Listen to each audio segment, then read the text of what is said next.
Kama una rafiki ambaye mmeshibana, yaani unasema kabisa, wewe ni rafiki yangu wa kufa kuzikana, hebu vuta kiti kanga la unikungate hata masikio yako mawili tu. Usimpende rafiki kupitiliza. Mpende lakini weka mipaka. Usimwamini kupitiliza kiasi cha kumpa kila kitu chako. Siri za maisha yako, hisia zako, mipango yako na kila kitu unachokifanya. Urafiki ni mzuri, lakini kumbuka kila mtu ana mipaka yake.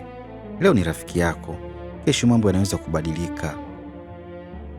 Ukijitoa sana bila tahadhari, unaweza kujiumiza bila kutarajia.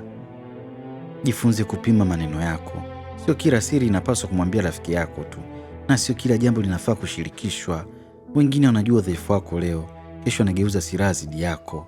Ndio maana utakuta mauzauza yaishi. Huyu sijui kachukuliwa bwana na rafiki yake. Huyu anagombana kisa sijui rafiki yake. Huyu bwana kasambaziwa siri zake na rafiki yake. Hii yote ni kwa sababu ulimwamini sana rafiki.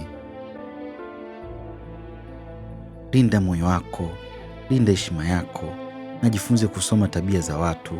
Urafiki wa kweli unaonekana kwa vitendo, sio maneno matamu pekee. Mpe heshima rafiki anayostahili, lakini usisahau kujiheshimu wewe mwenyewe kwanza. Usijishushe ili tu kudumisha urafiki. Anayekujali kweli hatakuwa kwenye hali ya kukudharau.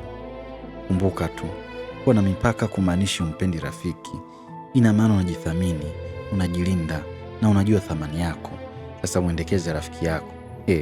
Ipo siku utanitafuta tuongee lugha moja.